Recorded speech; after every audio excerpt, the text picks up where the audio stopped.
This happened in Ukraine, where people were already in such turmoil. Now they're facing the fact a mass murder has taken place in their country.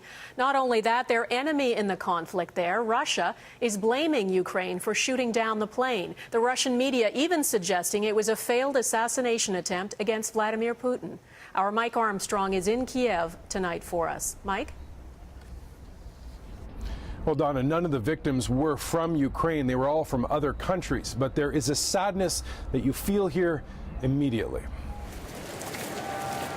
It's almost hard to believe the mountain of flowers outside the Dutch embassy only started a day ago, until you stand back and watch people lay flowers one after another. Величезне співчуття, в першу чергу, вашій країні. This man brought his 5-year-old son. He says he spent hours thinking about all the children that were lost in what he calls the nightmare. This is the crime against humanity.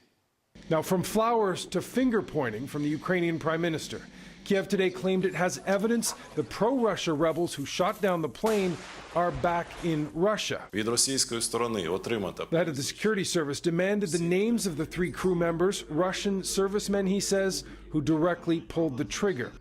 In Washington, the criticism was almost as blunt. President Obama blaming Russia for supplying rebels with a steady flow of support. This includes arms and training.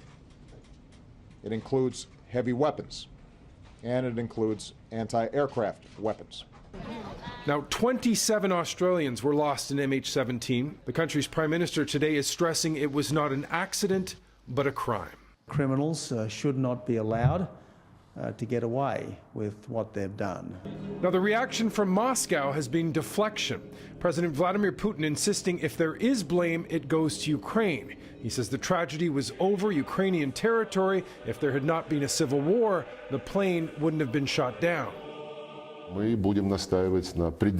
Russian foreign minister is echoing calls for an open and independent investigation, but at the same time insists he has little confidence in his Ukrainian neighbors. You know, he says, I have not heard a true statement out of Kiev for months. Now, how this plays inside Russia is important. Major news organizations and officials have thrown out all sorts of wild theories today. Perhaps Ukraine shot the plane down as a provocation or to discredit Russia, or even as part of an assassination attempt against Putin. His plane looked somewhat similar and was in the area. They are all theories that have been widely discredited in the West, but may have some traction in Russia, where Putin has grown even more popular in recent months. Donna? Mike Armstrong reporting from Kiev tonight. Thanks, Mike.